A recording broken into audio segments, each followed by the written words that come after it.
मुझे बाकी लोगों का नहीं पता, लेकिन मुझे दुनिया में सबसे खूबसूरत चीज़ों में से एक लगती है सनसेट।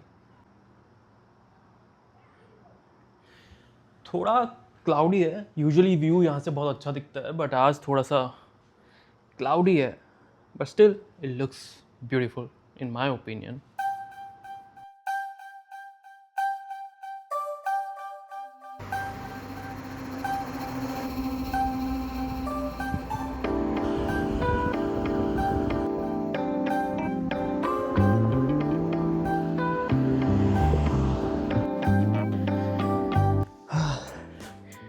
तो ओंटारियो से मूव होने के बाद पिछले 2 साल से मैं हैलिफैक्स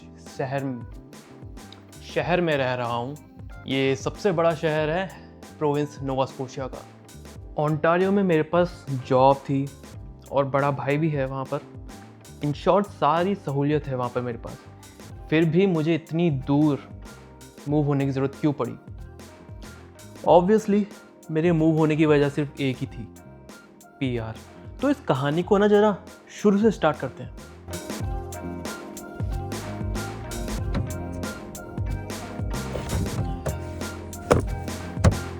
तो पीआर के लिए बहुत कुछ करना पड़ता है।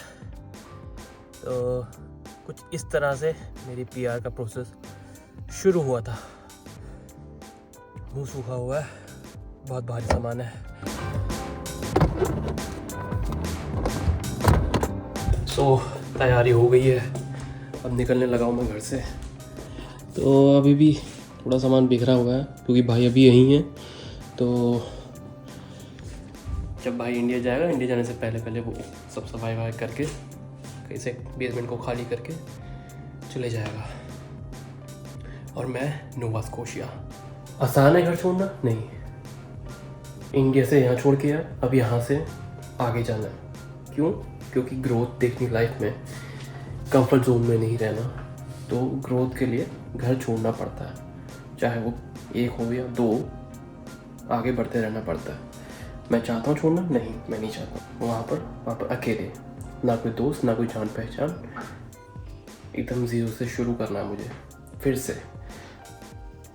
लेकिन आई होप सब अच्छा रहेगा।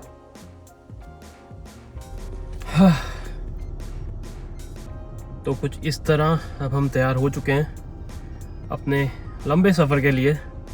और पीछे काफ़ी सामान है मेरा, बहुत ज़्यादा सामान है। सफ़र काफ़ी लंबा है। जाऊंगा शायद क्यूबेक, रुकूंगा। क्यूबेक के बाद फिर अच्छे से रेस्ट करके फिर कल को फिर से दिन ट्रैवल करना है। और साथ में मेरे बडीज़ हैं, डैड संधू और योडा सिंह। बढ़िया रहेगा सफ़र।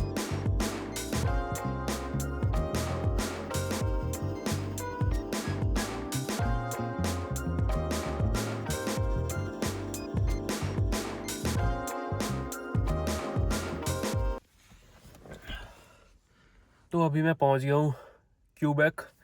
700 किलोमीटर कवर हो गया है। और अभी मैंने मोटर लिया है, सामने ही रूम है मेरा। तो अभी मैं यहाँ पर रुकूंगा, सोऊंगा, सुबह फिर से निकलूंगा रेस्ट करके।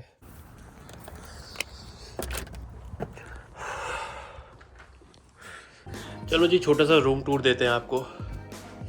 ये है अपना बेड। ओह, पहले डोर तो क्लोज कर ले।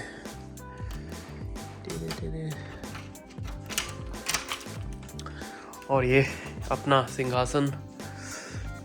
3 साल बाद इतना बड़ा बेड देखने को मिला भाई। तो गद्दों पे सो के थक गए हैं यार। ये ग्लास अपने मतलब के है नहीं, इनमें चलो सुबह कॉफ़ी बना लेंगे, इसमें खाना गर्म कर लेंगे। और ये दूसरा सिंहासन। और ये थोड़ा मोटा हो गया फिर से। और ये अपने स्नान करने की जगह। घोड़ों की पेंटिंग बहुत लगी है यहाँ पर। तो मैं घर से 1:30 बजे निकला था, अभी रात के 9 बज गए हैं। 700 किलोमीटर ट्रैवल कर लिया है।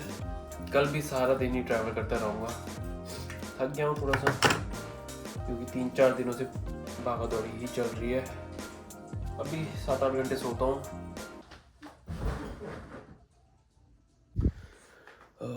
मॉर्निंग हो गई है, अभी भी उठा हूँ, 7:30 बज गए हैं। थोड़ा गला बैठ गया है, वेदर क्योंकि थोड़ा ठंडा गर्म हो रहा है यहाँ पर। और यह है अपनी खड़ी UK04। उधर ब्यूटीफुल सनराइज हो रहा है। 10-12 घंटे का सफ़र और है अभी, तो ज़्यादा लेट नहीं करते हैं। रेडी होता हूँ, अपना जो सामान अंदर रखा वो पैक करके गाड़ी में फिर से निकलते हैं सफ़र पे। वैसे रात को सोचा नहीं था मैंने कि यहाँ पर स्टे करूँगा।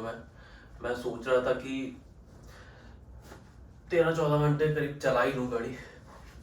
13-14 नहीं तो कम से कम एटलीस्ट 10-11 घंटे ड्राइव कर लेता हूँ। रास्ते में कहीं 3-4 घंटे का स्टॉप ले लूँगा, लेकिन भाई ने सजेस्ट किया कि यहीं पर रूम ले ले, अगले दिन थोड़ा ज़्यादा ड्राइव कर लेना। मैंने चलो ये भी ठीक है। तो अब 12 घंटे, शायद 12-13 घंटे अगर मैंने ज़्यादा स्टॉप नहीं लिए तो शायद 11 घंटे में मैं पहुँच जाऊँगा।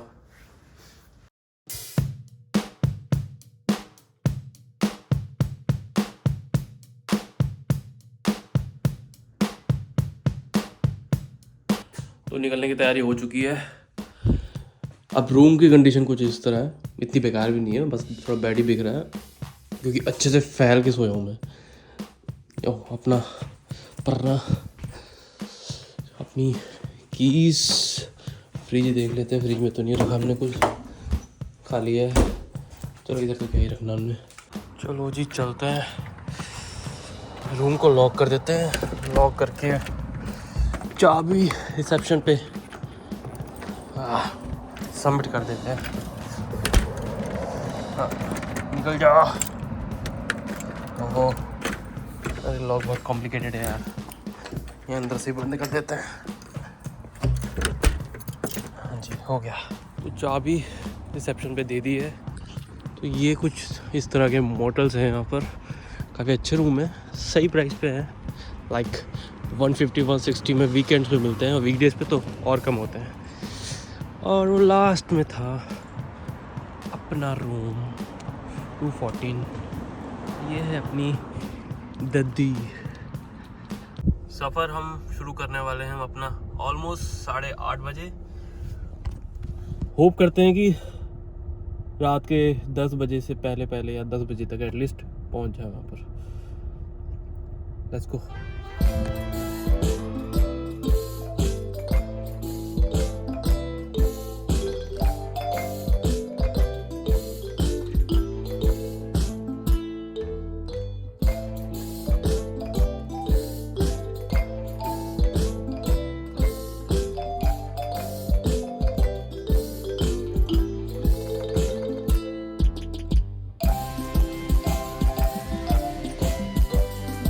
तो 200 किलोमीटर कवर कर लिया अभी मैंने। अभी कोई रास्ते में टी मॉडल्स वगैरह कुछ आता है तो वहाँ से चाय पकड़ेंगे, अपना टी ब्रेक लेंगे, छोटा सा फ्रेशन अप होंगे, उसके बाद फिर से बैक टू रोड। अपने साथ साथ कार का पेट भी भर रहा हूँ।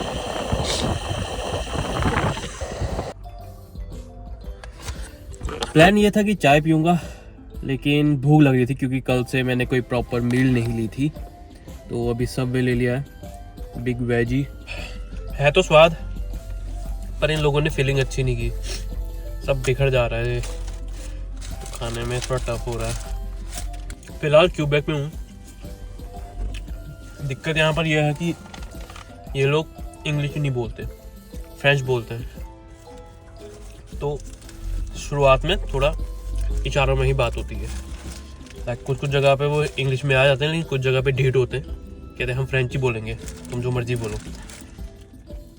जैसे कि यहाँ पर अभी मैं ऑर्डर लेने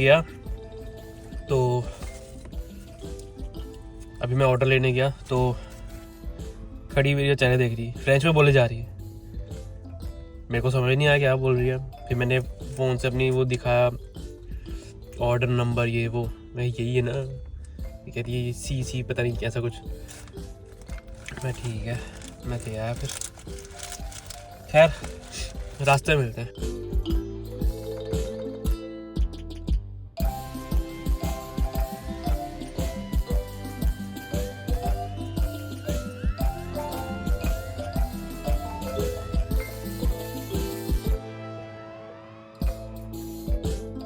तो अभी मैं पहुंच गया हूँ माउंटेन।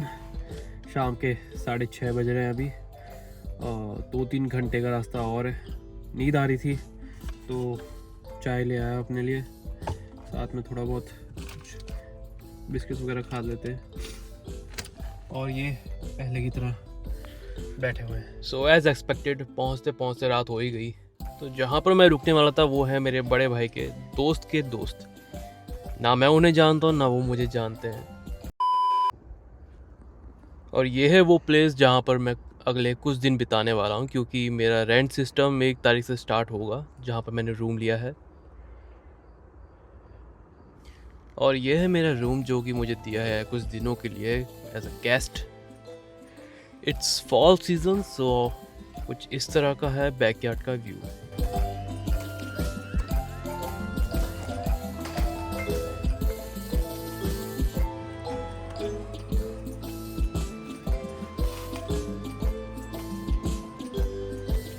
तो कुछ इस प्रकार है यहाँ मेरे मूव होने की जर्नी। मेरी इंडिया ट्रिप के बाद ये मेरा पहला व्लॉग है and reason is home sickness obviously. और लाइफ भी काफ़ी बिजी हो गई थी यहाँ आके, कभी जॉब कभी घर के काम, तो कभी टाइम ही नहीं मिला इस चीज़ का। अब थोड़ा सा टाइम मिला है, फिर से ट्रैक पे आने की कोशिश कर रहे हैं, जो कि मैं हर व्लॉग में कहता हूँ। So till then, see you next time.